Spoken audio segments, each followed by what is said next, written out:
Hi, everybody. So I'll get right to it. I'm going to be starting up this little mini podcast. I don't really listen to podcasts. This is just something that I feel I need to say. And the name of the podcast, or so, it's called Anti-Disestablishmentarian. You may be wondering what that means. Oftentimes considered to be the longest word in the English language, but it doesn't actually mean, in this case, what it has meant for a long time. It is not currently in use, so I feel I have the right to hijack it. And it means what the prefixes and roots in this word almost, well, what they actually mean. So I'll start from the beginning. It is November 17th, 2024, and Trump won the election. And it came as a shock. But what is even more worrying is the discourse that I'm hearing about why he won. And I think it's important to make sure that people understand who Trump is, but more importantly, why he won and what we can do to try to make sure that people like him don't come to power. We don't know what the next 4 years are going to be like.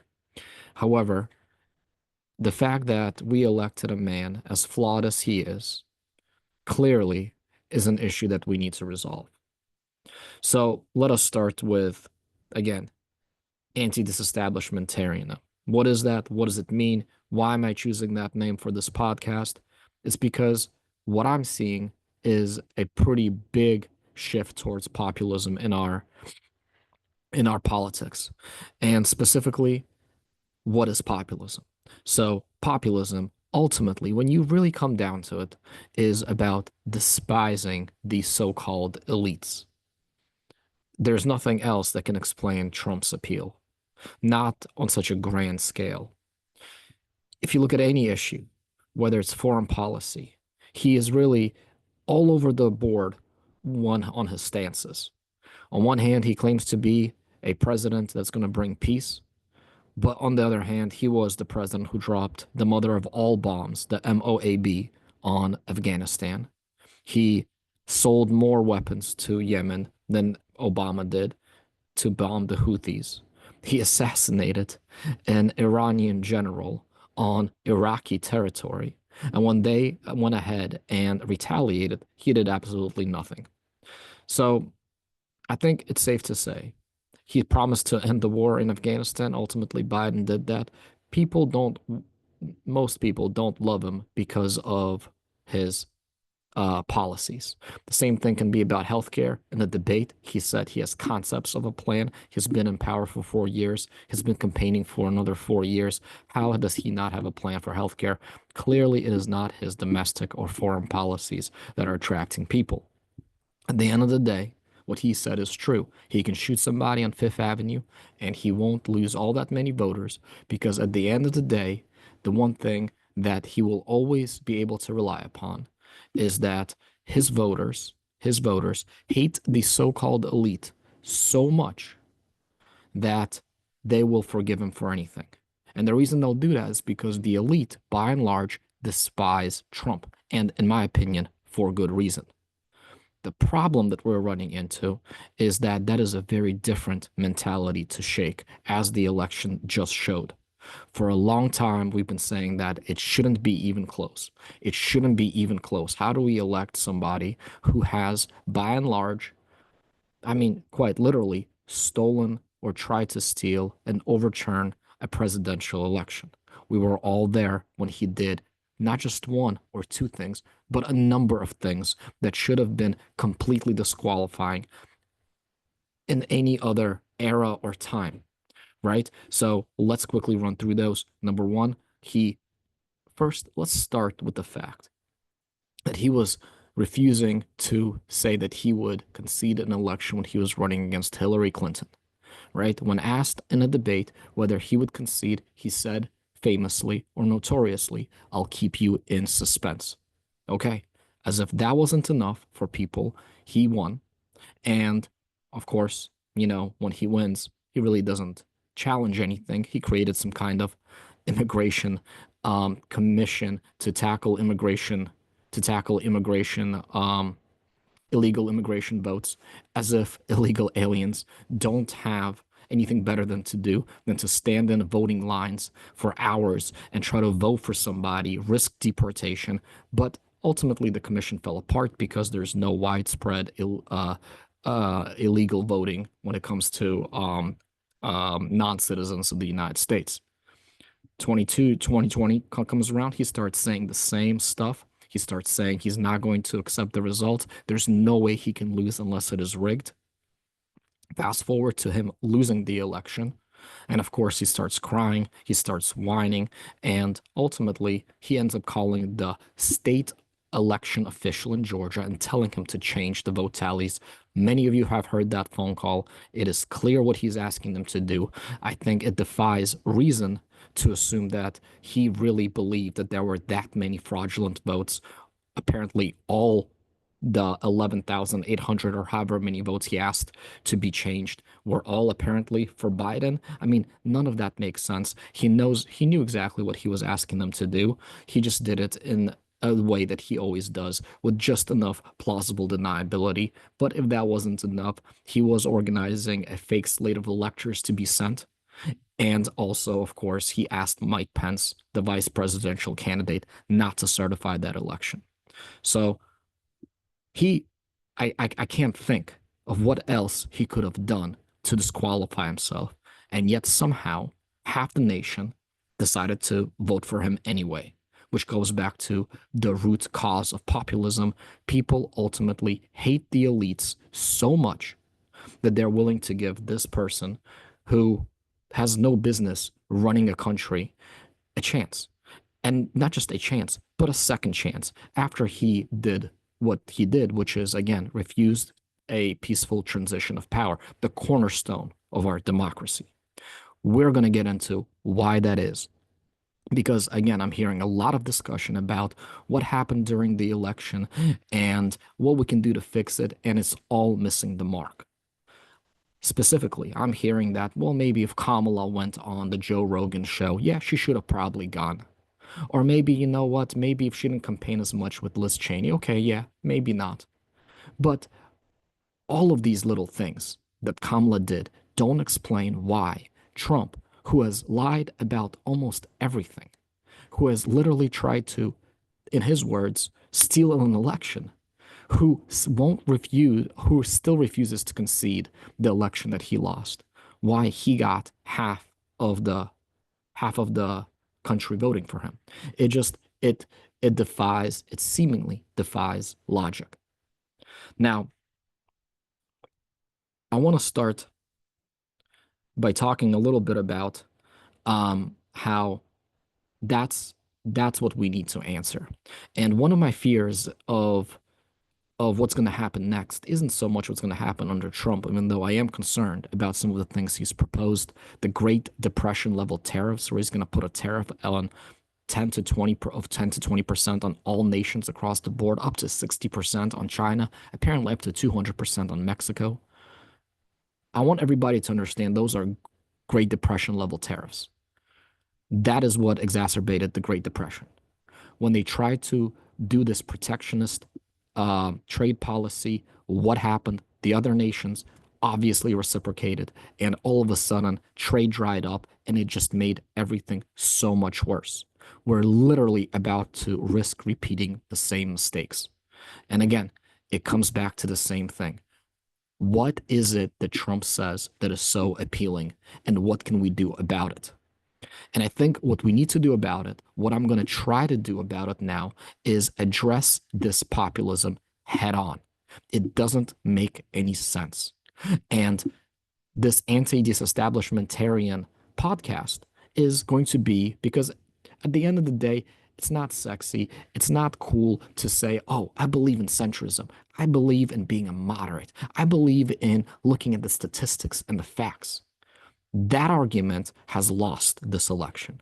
And so this is my way of trying to make it a little more fun, a little more interesting, and trying to bring back this idea that we need to look at the facts and try to be moderate. Because one of my fears after this election is that the Democrats are going to take away the fact that, look, Pivoting to the center didn't work. So next time we need to elect some kind of democratic socialist because that is the only way to fight this nationalist populism. And then we're going to have two parties, one on the far right, one on the far left, battling it out.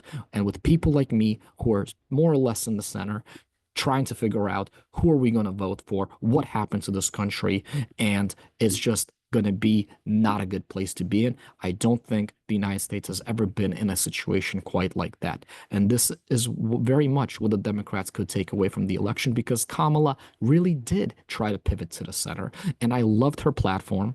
Yes, there were things she said that I disagreed with. I wasn't a fan of her housing plan, for example. I wasn't a fan of a lot of specific policies that she made, but I liked the fact that she pivoted toward the center. And I cannot believe that a platform based on protecting democracy and trying to basically have a free market economy and essentially espousing many of the principles that Reagan himself would have believed in and that the Republican Party should have believed in lost.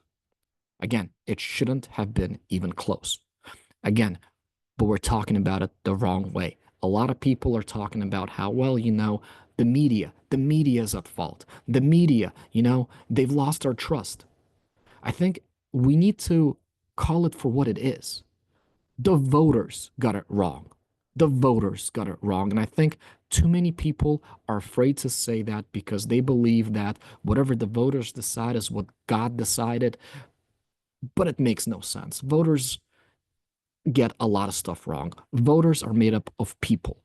People get things wrong all the time. Juries, when they're presented with evidence over many days, get decisions wrong in a court of law, despite the lawyers and the judges' best efforts to try to make them see the truth. So, this idea that, oh, we should just abide by what the voters decided and assume that there was a reason why they voted the way they did and it was a good reason, I I reject. Yes, the voters decided the election in favor of Trump. We should, of course, at the very least, acknowledge that he is the president. But at the same time, it doesn't necessarily mean that we need to agree with this decision or pretend like it's a good decision or automatically assume that what the Kamala's campaign said or did was wrong and we need to do something different. Again, let's go back to the media. The media has been taking a lot of criticism now from both the left and the right for apparently not doing its journalistic duty. The real mass media outlets like the New York Times, the Washington Post, CNN, they're doing their job. You know how you know they're doing their job? Because at the end of the day, while yes, of course, there's a little bit of bias, there's always been a little bit of bias. That's one of the things that really gets to me is that people just assume bias is new.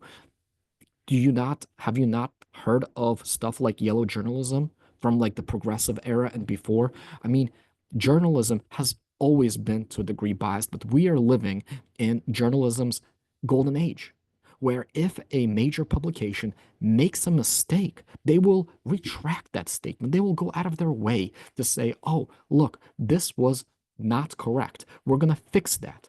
And people are still, from both the left and the right, criticizing them from being biased one way or another. And what really gets to me is the journalists, they're basically saying, oh, yes, yes, we should do better. We should do better. It's I like the humility from the journalists, but they also need to stand up and say, no, we're giving you the truth. And just because you don't want to listen to the truth does not necessarily mean that we're not doing our job. And so that's where it starts. And this is the purpose of this quote unquote podcast to make sure that people who believe in centrism, in logic, in facts, in a moderate position, in stuff that has made America great, like free markets, for example, and standing with our allies and making sure that we are the country that we were meant to be, that we follow the principles that have made us great, that people stand up. They stand up and start to push back against a lot of this rhetoric. And so this goes back to what we need to do. We need to make, again, being centrist and moderate sexy again. That's the what we need to do. We need to make sure that we feel strongly enough about it, as strongly as the far left and the far right do. And so what specifically um, can we do? I think it's important to also recognize why all of a sudden people, this is what the crazy thing about this election is, because I still can't understand how somebody can vote for Trump. Don't get me wrong. I understand the appeal of populism. I understand that in times of uncertainty, with things moving quickly, globalization, outsourcing, automation, people are looking for easy answers. People are looking for a strong man who's quick with decisions. That I can understand appealing on a biological, instinctual level. And so I get it from that perspective. That is the appeal of populism during this time. It is a worldwide phenomena. You have Brexit, you have Le Pen, you have Orban in Hungary, you have all of these populists rising up, AfD in Germany at around the same time, more or less saying the same types of things. And yes, you know, unfortunately, that is where we are today. Now, populism, for what it's worth, I don't think is a sustainable um ideology, in the sense that you can promise easy fixes, right? Like build a wall, or I'll solve this war between Russia and Ukraine in 24 hours. A promise that he's already broken, by the way. A promise that he made, apparently enough people believed it, or at least didn't hold it against him to vote for him. And again, remember, he said he would solve that war in 24 hours before he got even inaugurated. It has now been much more than 24 hours. Where's the outrage? None, because nobody on in the center who didn't vote for him believed him, and apparently the people who did don't care enough about it. But that aside, populism not a sustainable ideology, because those easy answers, like the 24-hour solving of the war, they don't work, because these are complex questions and complicated problems that we need to actually think about and try to reach a decision. And while it might not be as appealing to people, when populists get into power, a lot of times they can't do any of the things they said they would. The problem, though, is that populism then morphs either into something better or worse.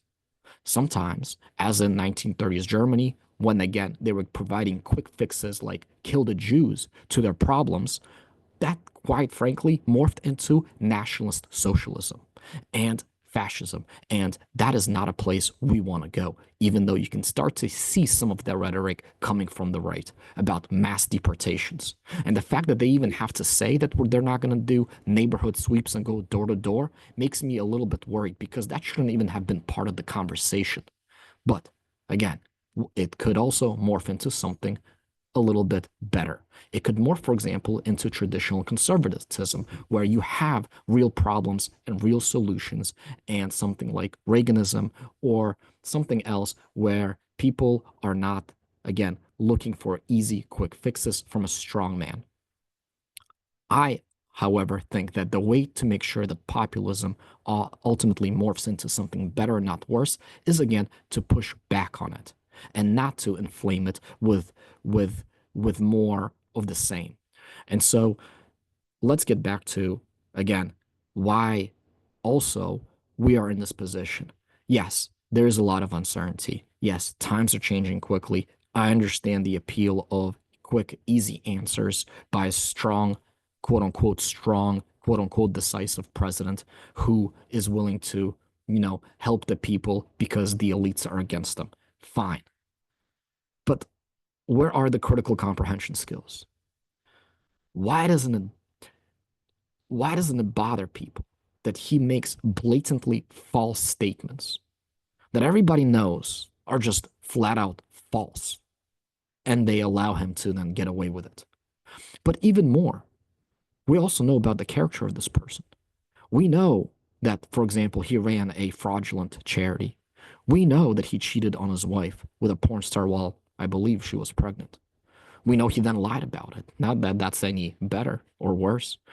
Um, we know that he was sued for a number of different things, whether it's sexual assault or whether it was fraud. But ultimately, we all know he only cares about himself. We know that he brags every time he can.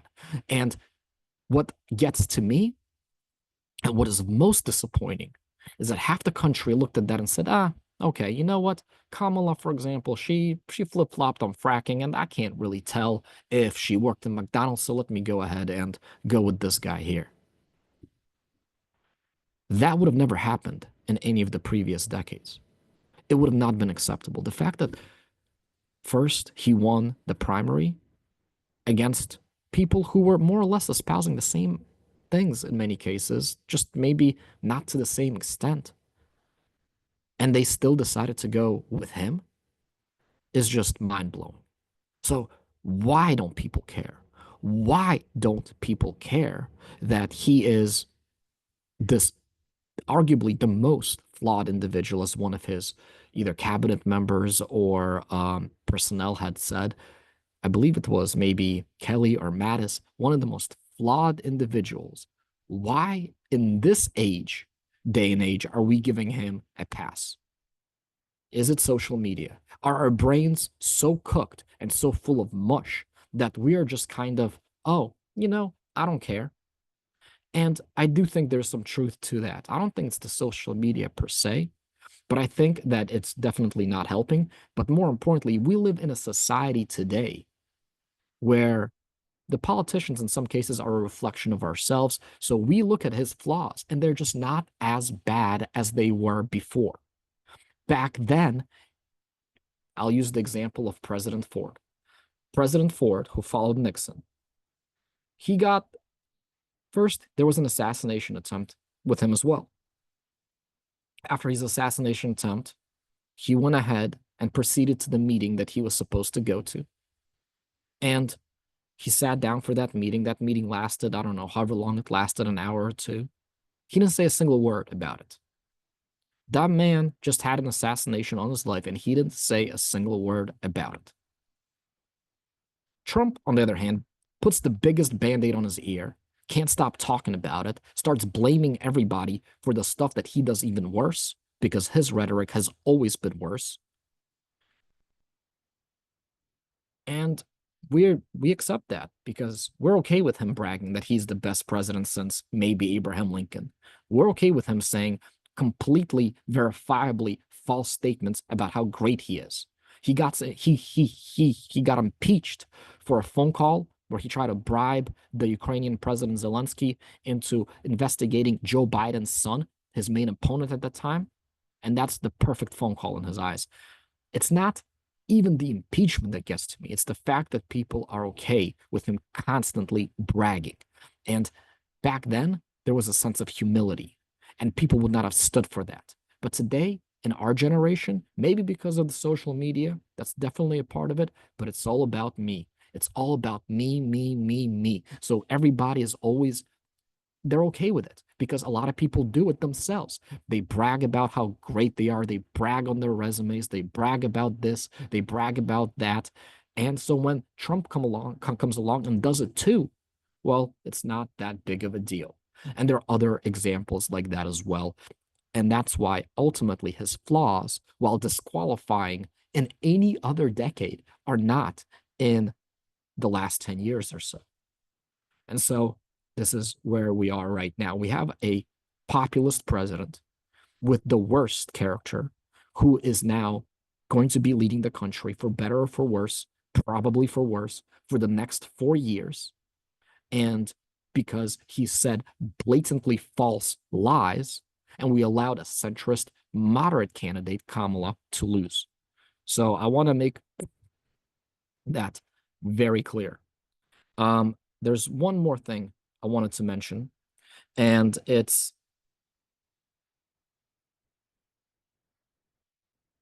just, I guess, where I wanted to be with this quote unquote podcast. I don't know where this is going to go. I don't know if anybody's going to listen to it, but ultimately, my conclusion is we need to make sure that we are standing up for what we believe in and that we're pushing back against this crazy thought that, for example, the media is at fault or when they're just trying to do their jobs. I'm going to end on this point to illustrate my point. What the media needs to do is start to be true to itself and to what it believes in. And what I mean by that is very simple. When the media has a interview with JD Vance or Trump or anybody like that, what they need to do is they need to call out the BS for what it is. And if there's a JD Vance comes on to CNN, the first and only question should be why hasn't your running mate conceded the last election? Why do you still keep saying that the election was stolen? Why won't you get your candidate to unequivocally say that they will concede the next election if they lose? And I think the problem is because of all the BS criticism that the media has been getting, a lot of times the interview goes like this. Oh, okay, well, we disagree. Let's agree to disagree. Let's agree to disagree and now talk about, why Kamala flip-flopped on fracking. No, no, there's no agreeing to disagree when a candidate has incited an insurrection and tried to overthrow the peaceful transfer of power and the presidency. There's no agreeing to disagreeing with that. You don't get off that subject. You stay on that subject until the interview ends. There's what can be more important than that? I mean, if we don't agree on that, what do we agree on? But more importantly, if we don't have that, then it doesn't matter what the other issues are. And I think by talking about other issues after asking that question, which the media did, it kind of makes it sound like, oh, well, it's just a issue they disagree on. Oh, and I think that is part of it. Going back to the degradation of our standards and of our morals, I think one of the reasons why too many people voted the quote unquote working class, whatever that even means. People keep saying Trump won the working class. What he did was he conned a big part of the population who unfortunately didn't understand the gravity of the situation when it comes to a democratic transition to power. So that's what he did. And yes, unfortunately, a lot of those people were not the most didn't have, for example, college degrees, but doesn't change anything. He's a con man. He's going to con people, and unfortunately, con men prey on people who are not as informed on the issues. I'm not going to, say that the working class is the class that we should all try to aspire to, listen to. They're they're people just like anybody else.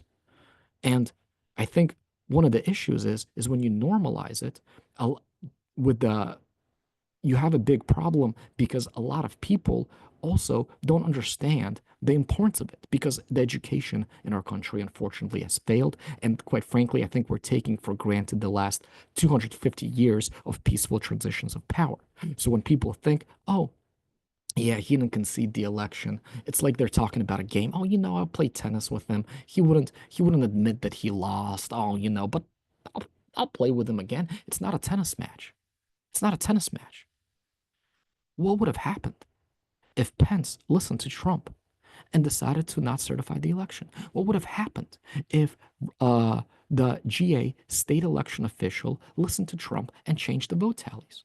What would have happened if Barr decided to go along and go ahead and confiscate the voting machines? We would have had a constitutional crisis because what a lot of times did happen was some people with principle stood up to his idiotic ideas, extremely reckless ideas. And now, for the next 4 years, where apparently he's not planning on bringing people like that on, we're going to be wondering, oh, is is there going to be anybody there to stop him from doing something extraordinarily reckless? So that is my little speech. And I think it needs to be heard. And hopefully the next 4 years will be okay.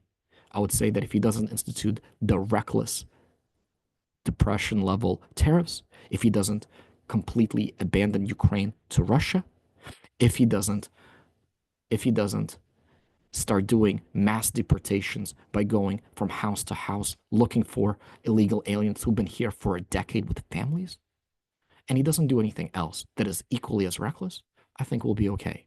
But again, we need to turn the corner and we need to make centrism and modernism cool again. And this, hopefully, this is a little step towards that. That's it.